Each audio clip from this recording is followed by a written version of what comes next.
Welcome to the Convey Culture podcast, where we delve into the vibrant tapestry of generations Alpha, Z, and Millennials. We're here to amplify their voices, break down biases, and shatter stereotypes. Get ready to explore the fascinating world of culture and identity and discover the true impact it has on our lives. Join us on this captivating journey. This is the Convey Culture podcast. Hello, and welcome to the Convey Culture podcast. The whole purpose of this podcast is to really explore the culture and identity of Gen Alpha, Gen Z, and Millennials, and give an opportunity to both amplify their voices, but provide clarity to the journey of what it feels like to be in this generation, what societal implications come with that, how you move, how brands react to you, all those elements that just means you're existing in today's society. So I'm very excited to have with me today Kyra. I want her to tell her own journey, her own story. But one of the reasons I wanted to speak with her, just her experience with navigating the world and experiencing Black maternal health care. We'll talk a lot about that. And also from a generational perspective of someone who's lived by coastal. I always think it's really fascinating to talk about the implications of culture from East, West, all sides of the country. So Kyra, thank you for being here with me today. Thanks for having me. I'm so excited. This is going to be fair. It's going to be a good chat. I'm into it. Yeah. All right. So first question, how would you introduce yourself to a stranger? How do you identify culturally, nationality, race, all of those elements? Okay. So I would say hi. I'm Kyra Henry. I identify as a Black woman, cisgender woman, and I use she, her pronouns. And I am from Las Vegas, Nevada, born and raised. But from Las Vegas, Nevada, I moved to the East Coast, where I spent most of my teen years and college years. And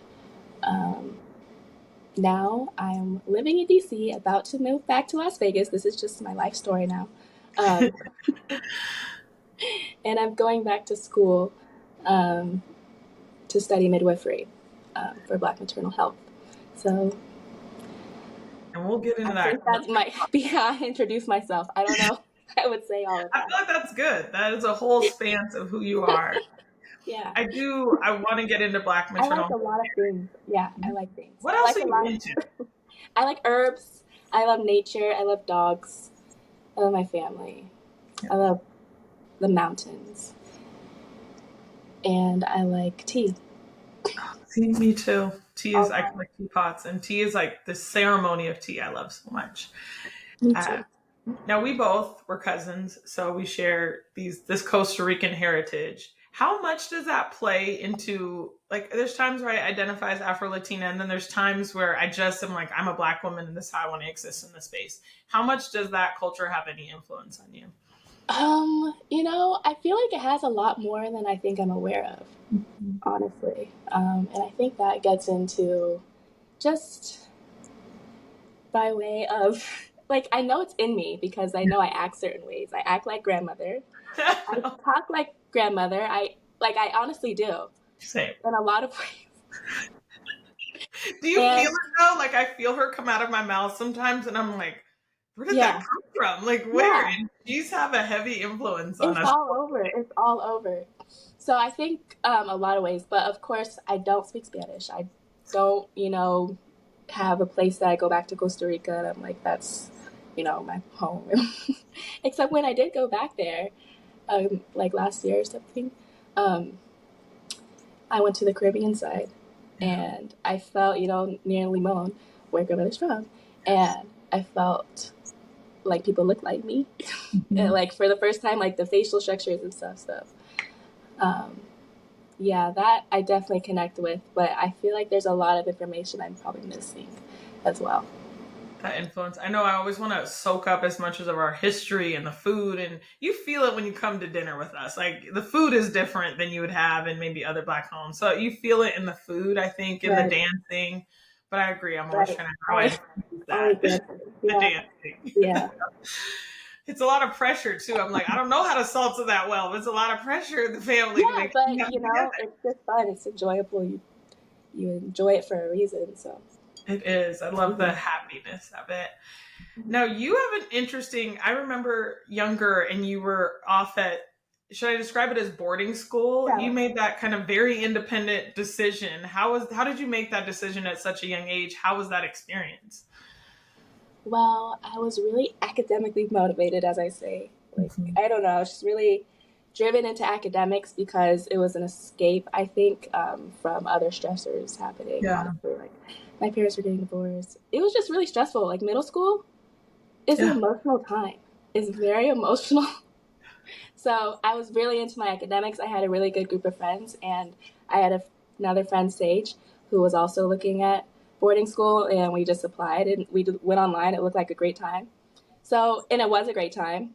More Yeah. so, I loved it. I went to, it was New Jersey, so it was pretty far from Las Vegas, but it was pretty fun. We were just 800 students on like a beautiful campus, and I had some amazing experiences um, there and met some amazing people as well. And how was that being a Black woman, especially a maturing Black woman in that space? Was it welcoming, inclusive? How did you feel? And you were navigating it by yourself too. Right. I think because I came from predominantly white spaces beforehand, since that was my first, only school experience was in white spaces. So going to another white space felt natural in a way.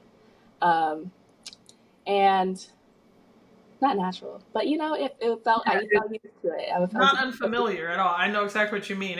That's the space I'm used to. In fact, if you had planned to do an all Black school in the like South, that would have been just I'm as much like, cultural shock.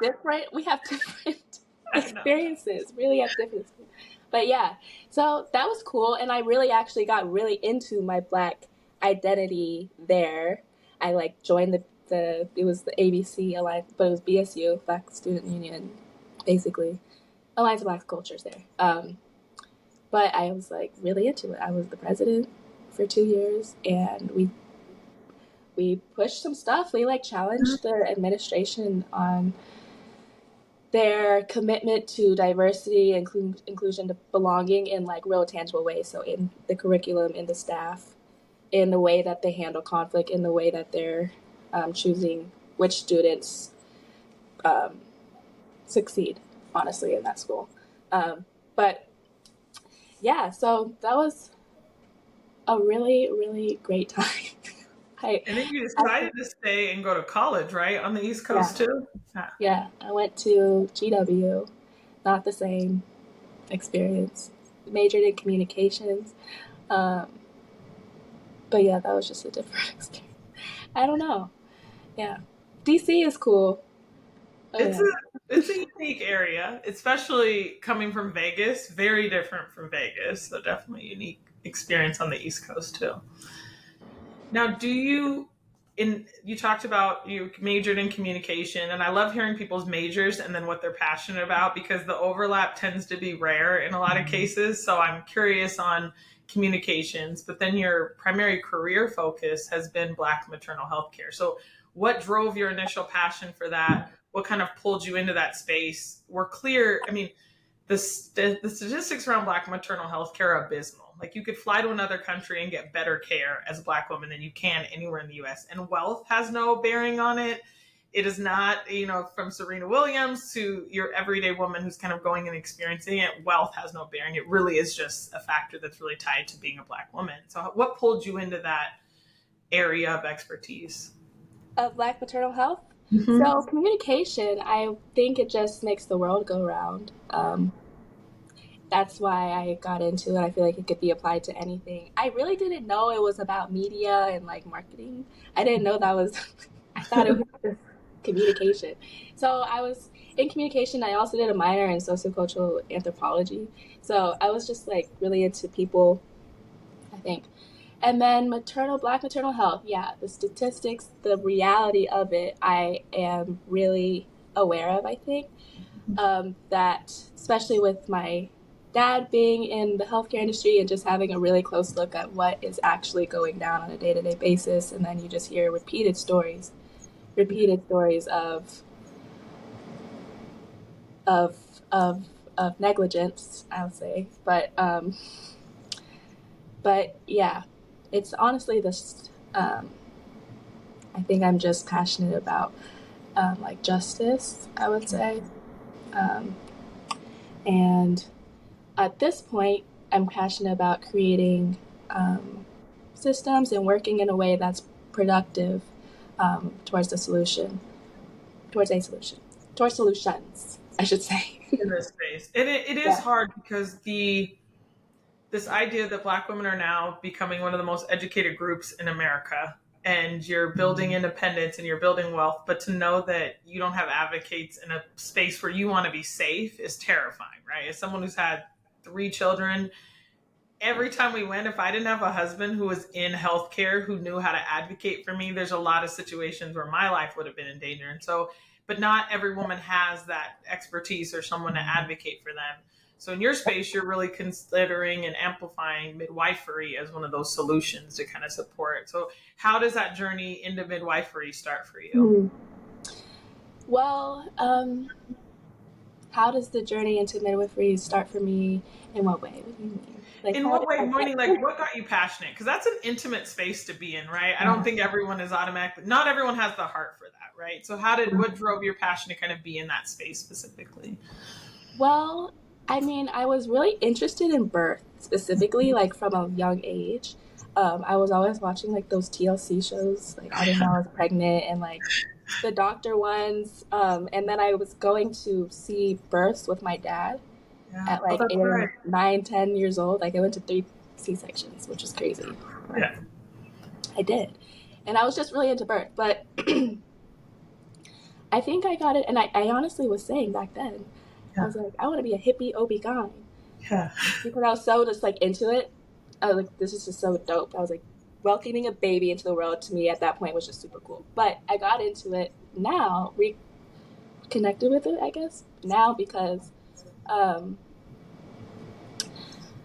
I learned about the history and I learned about the intimate violence that was performed on Black women's body and the body and just Black femininity, Black women in general. That whole way of thinking about our bodies was just corrupted. Um, During slavery, there's the infamous Dr. Marion Sims, who performed his, Countless. Yeah. yeah, you know about him. Yeah. So we think about that, and it's just like that violence and what that means, what that actually did, and what it was taking away, and finding ways, like I said, solutions. I think midwifery is a different way of handling the body, handling health, and working with all of it. So approaching natural physiological processes of birth, like I'm like in just like the proper way. I feel like Yeah. not to say that there's not a space for this other technology, but I think that overall midwifery is a better approach.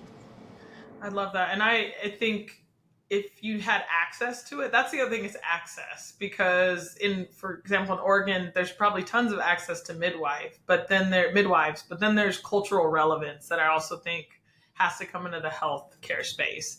And I think there's so much opportunity for cultural understanding, cultural relevance. The recent, I'll bring up Florida because even though Florida and the way they're changing the way slavery is talked about, it has a ripple effect in our healthcare, right? Because that means young people are getting educated about this wasn't that traumatic. This didn't have impact.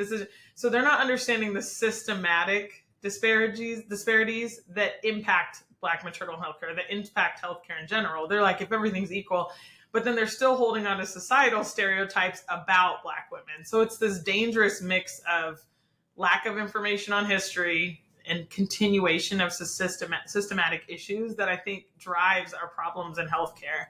And so it's frightening to see it, not just in Black maternal health care, but our healthcare system as a whole. It's frightening to see that idea that you're Black, you can withstand more pain medicine, or you don't feel pain. And I'm like, where did you hear this kind of thing? Like, where did you get this They insight from? put it in the school. It's in the curriculum. What? It's written. Like that racism is documented and structured and I guess institutionalized is the word. It's just, It's It's like natural. disheartening. It's not natural. It's not natural. I think on that note, I also, how does your, and not to speak for your whole generation, but you're currently in your generation experiencing this attack on women's rights and women's health care and all of those elements that allow you to really see what does 10 years from now look like? What is when I decide to make the decision on whether or not I have kids, now I'm dealing with all of these kind of new laws and practices that are coming in place. So how do you see that as someone in your generation hearing headlines right now of what's happening in terms of women's rights and healthcare? Well, I'm not surprised, honestly, at all, and by any of it. And I think there's a lot of efforts to organize against it, or just, in place of it, community efforts. Like there are Las Vegas specifically. The governor did sign it into the state constitution, abortion rights. Oh, there we go. Now you're back. Now I can hear you. I can edit that Okay. part. Yeah. The state did sign the, um, you know, abortion rights into the Constitution, and there's a lot going on. I think on the other side of things as well To that fight it. I think needs more attention. Honestly, I think so too. I think it's we will not allow this to happen again. So I do think there's more happening to change this shift. And so this is almost a last fight, right? It's almost like a last fight on this rights. And eventually it will get to the point where this hopefully will not be a conversation we have to have again, right? That we will get to a place of I'm being optimistic, but a place where my rights as a woman should not be constantly on the ballot every 5 minutes. But well, it's not. It just the thing is abortion is going to happen, and either it's going to be safe or it's going to be dangerous, but it's going to happen, and people are going to. I don't know. I think it's just why are you? It just doesn't make sense. why? Not at all. Yeah. Not at all. Especially with the lack of support on the other end of it when you do have a kid and we still don't have childcare figured out. We still don't have a lot of those elements figured out that allow you to be successful as a parent. But then you want to advocate for a no-choice journey into parenting. Exactly. What are you doing? What are you doing? All right. Well, then we'll shift the conversation. And before we jump though from this, is there any best practices you think that you would recommend to make healthcare more culturally relevant or more to make practitioners more culturally competent? Learn history, probably. Yeah. Learn history of what actually has been going on. And I want to learn more history myself, but I think history points to where we went wrong, where acts of violence were made, and where we can take, where they can step back and make room for other people to lead and create things and have the power, honestly. Data and history. Those are two key. Actually look at the data, see where your mistakes have caused this ripple effect, and then hit an understanding of history.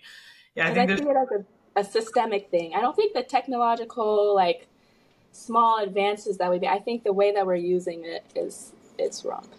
Mm-hmm. That it is a bigger systematic issue, and it starts with there's maternal health care, and then there's also what environment are you growing up in, what access do you have to healthy foods. There's so much within the public health system that could be adapted to just allow for a better healthcare system, but that's a whole deeper conversation.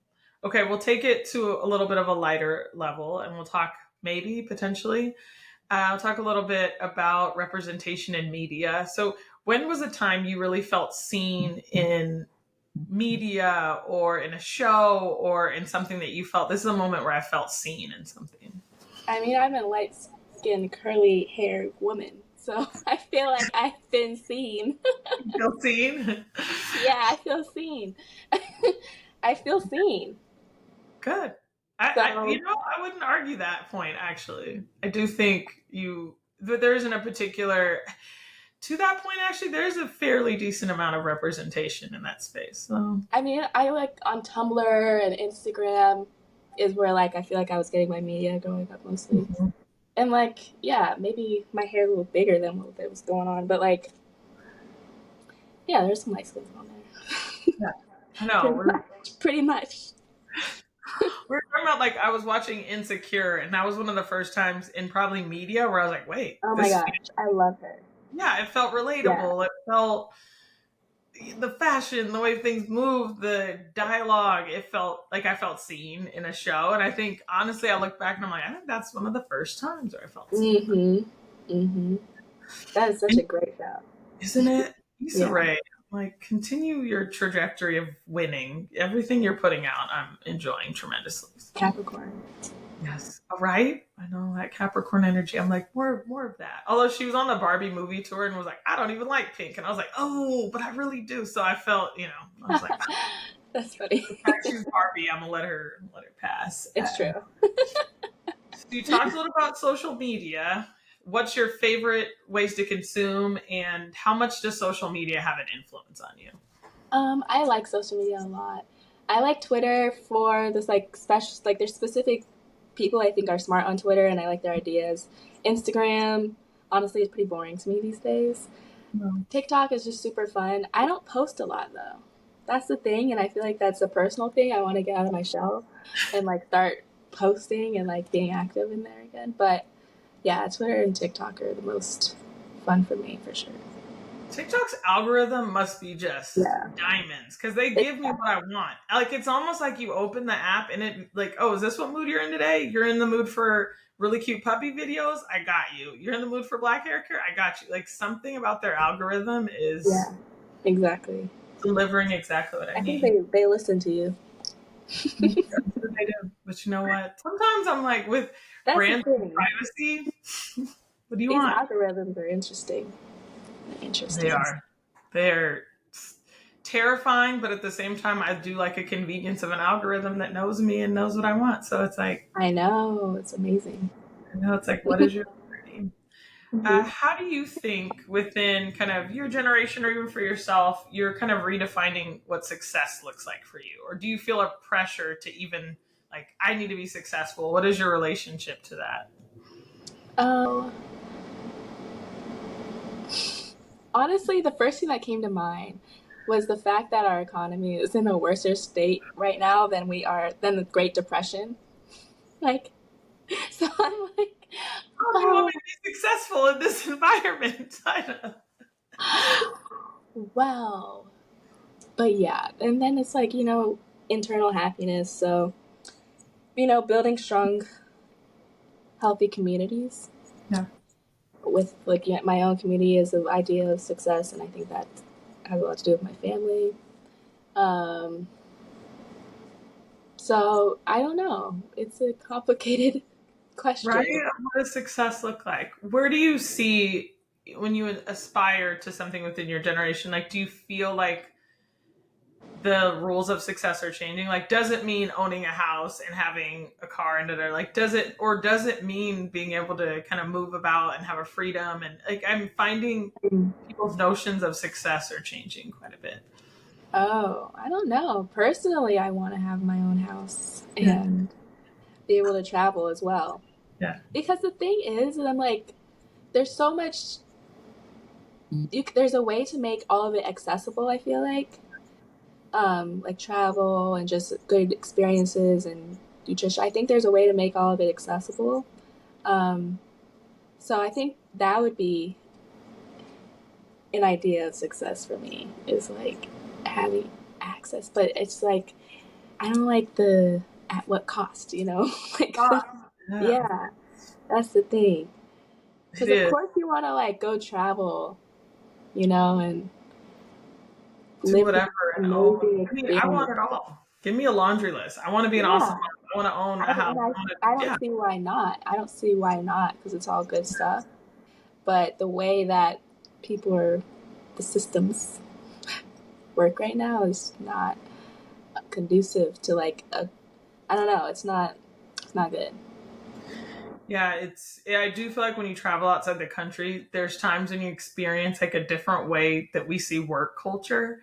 And you see it, and I'm like, well, that's how you own a house and you travel and you live in, Panama and you do this. And so our relationship to work in the US means it feels like you're making harder choices about what that, like, do you want rest or do you want success? Do you want travel or do you want success? Like, it feels Most definitely. a higher cost for things, I think, too. Most definitely. I know. Oh, US, we're going to get it together. All right, we're going to do a couple rapid fire questions, get to know you a little better. No wrong answers. It's just what first comes to you. So if you could work with any brand, partner with any brand, who would it be and why? Honestly, probably Nike, because I just think it's cool. Nike is on a streak on this podcast. When I tell you, Really? they have, oh my gosh, they have it in Nike and Jordan. They have a lot That's on pretty dope. cross I would ages. just be on Nike. Like, you know, Nike has a strong message, strong brand. So yeah. They pull you in too. Oh my gosh, their teams, even the campus, when you go on their campus, it's this beautiful. I remember. Yeah. It's just like, you're like, I want to work here, and you're like, it's dope. beautiful. Yeah. All right, one celebrity you want to collaborate with and on a business project or an endeavor, and then one you would just want to have lunch and get advice from. Okay, I want to do a song with Raven Lene and Nino, probably. Do it. And then lunch, Rihanna. All right. I know. Yeah, probably a chat. We probably go somewhere. That's on a list. No, I would love, like, just Rihanna, all the things. CEO. Let's talk about someone doing all of the things is Rihanna. So I'm like, Exactly. Oh, love to have lunch And with you. she's still a baddie. Just a baddie. We're in pregnancy well. I love her relationship with A$AP Rocky. I just feel like they have the cutest relationship. So yes, definitely. Yeah. Watch it then. This is always a weird one for everyone, but we'll see. What are the least likely 3 words someone would use to describe you? The least likely. Oh, probably lazy. Because I'm not lazy. Maybe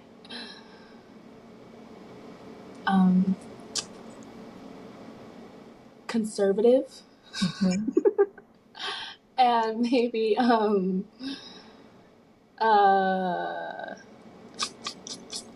like, you know, mean. Mean. Oh, I like those. So thank you, Kyra, for not being a lazy, mean conservative. We appreciate that about you. Those are good ones. Normally this takes people. I like those. Okay.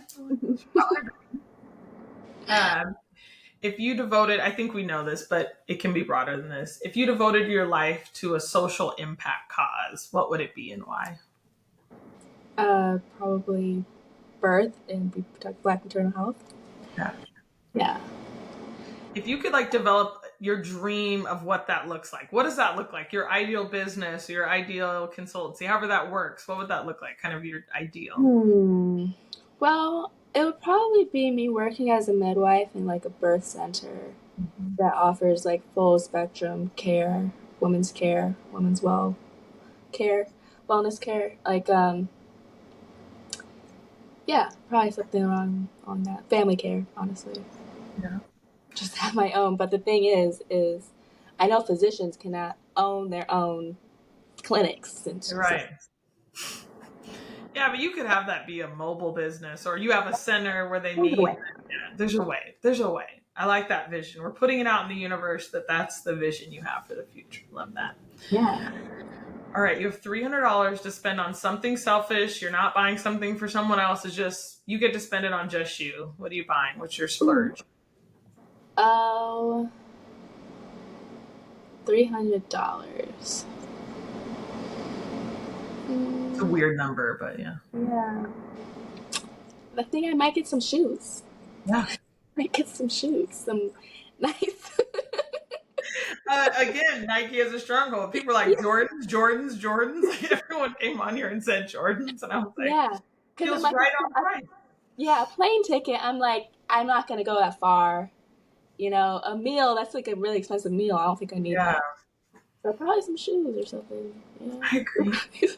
my mind always goes to plane ticket though. When everyone's like, you have to spend, I'm like, plane ticket. Yeah. But then the reality of like, you maybe get a deal, but the reality of travel is there's a whole back end of that expense. It's a lot. It's a lot like, more. Yeah. Ooh, that's not even one night that's maybe 2 nights in a hotel. Like, so I know. I like the shoes. Yeah. Yeah, I would agree. And then would your 12-year-old self think you're cool? Oh yeah. She thinks she's probably amazing. Right? Yeah. That's a good way to be. The 12-year-old you was fierce, man. There was no take no prisoner. You were fierce. So the fact that you see yourself now as that's a pretty cool thing to have those two match. 12-year-old you had high standards. So. I'm way more chill now. Nothing like life to just like settle you down a little bit. But the ambitiousness of the young, I'm still ambitious. I still want things, but it's so funny with what you thought the reality of what would make you happy at 12. And then as an adult, you're like, ooh, maybe that does not bring me the joy I thought it did. Yeah, still figuring that out. I don't, right? I don't know if I'm an adult yet. I mean, I am, but like, still learning, you know? I don't know when you feel like an adult. Like, I don't. That's the thing. I had this idea that we're all kids. We are all kids. We're just babies running around. Some are older, still figuring stuff out, you know. Some know a lot more for sure. And develop skills and stuff. But like, you mature, but you're still essentially. Yeah. I feel like you can, when you, like, the time someone's 2, they say your personality is set by the time you're 5. Like, that is your personality. So technically, you mature, you have life experiences, but you don't change. Like, you're not, like, changing fundamentally who you are from a personality base. And so that's weird to think about because we really are just. That is interesting. Yeah. Like, you are who you are when you're 5. Even as a parent, there's times where you're not going to change that kid. Your goal is to like keep the bumpers on, make sure they're successful. But you're not going to like this whole idea you're changing your kid. You're not. They're going to be who they are. Like that's not your job. Is to keep them healthy, safe, and facilitate their path ahead. So it's always weird when I'm like, you're going to change. I'm like, they're not going to change that much. They are who they are. Individuals. Yeah, they are. Yep. Sure. All right, last one. I know I said last. Anywhere you would travel. I mean, you're well traveled, but anywhere on your travel bucket list that you're just like, I want to experience this culture and go visit. I want to go to Rajasthan, India. Ooh. I've wanted to go to India for a long time, but I think it would just be dope. I think the culture, religion, everything is really cool out there. The vibrancy. Anytime I see, I'm like, what a vibrant culture where it's just the food, the colors. Yeah. Really rich. So probably there. I want to get invited to a wedding there. I'm like, I gotta know somebody. I can just get invited to a wedding. Hey, maybe it'll be mine. It'll be yours. Okay, we'll plan on that. Your wedding in India. That's the Henrys throw a good top-notch wedding. So I think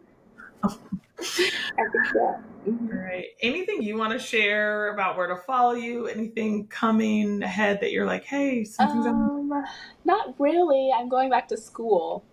So I'm going to be in the books in Las Vegas, Nevada. If you need to reach me. You'll be studying. Sorry? I said you'll be studying. So I'll be studying, yeah, for the most part. So that'll be it. But I'll be in Las Vegas, Nevada. All right. Well, then I will put a call out to if anyone's in the space and they're in the midwife space and there's an opportunity to provide Kyra with resources or mentoring or something that helps amplify her journey. This is an amazing way to connect with her. So we'll get her little information below so you can connect because people like pushing buttons in other people's elevators. So if there's anything that we can do to advocate for more people in the space of Black maternal health care, we're going to do it. For sure. Thank you. Well, it was so wonderful having you today. I love the potential, what you've already done, the potential of what you continue to do. I love this stage in the journey where the whole world is ahead of you. It's my favorite time period to talk to everyone when they're figuring out life. I love that you feel seen. That's a powerful thing to move about your world and feel seen. The experiences that you had from an education piece, I think are just incredible, but also allows you to have cultural empathy across a few different areas, I think, also having that experience. So it has been wonderful connecting with you, chatting with you, and Kyra, go be fierce in the world. You have big things Thank ahead. you. Thank you, Bianca. This was so great. I Thank loved you. it. Thank